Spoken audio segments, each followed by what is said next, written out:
Sheikh, I just want to know, like, as Dhul Hijjah is coming nearer, and regarding the Arafah fasting on the day of Arafah, like people who are not residing in Saudi Arab, do they have to fast on the 9th of the Dhul Hijjah of Saudi Arab, Arafah day? Okay. As because, like, they just want to know whether we will we will miss the virtues of fasting on the day of Arafah. What is the ruling actually? I just want to know. Okay. Now the confusion lies because the day of Arafah is associated with Hajj. So the season of Hajj does not happen in America or in Japan. It happens only in one specific area. And on that area, the 9th of Dhul Hijjah is Friday, for example. So what to do to the people in the US and to the people of Japan when they want to fast the 9th of Dhul Hijjah? I don't understand.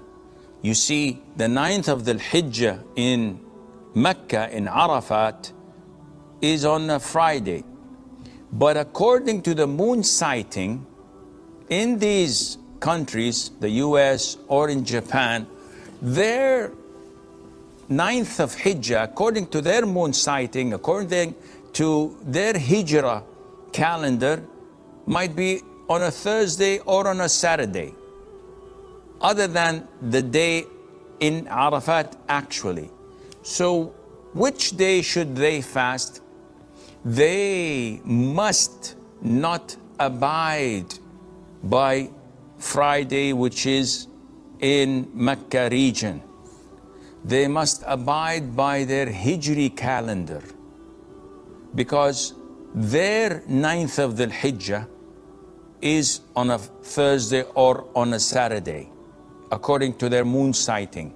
And if they fast their 9th of the Hijjah, they will attain the expiation and the forgiveness and the erasing of the sins of 2 years.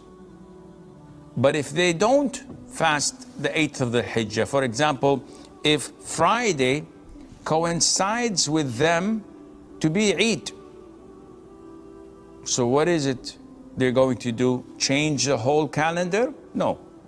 They have to abide by their moon sighting, and I hope this answers your question.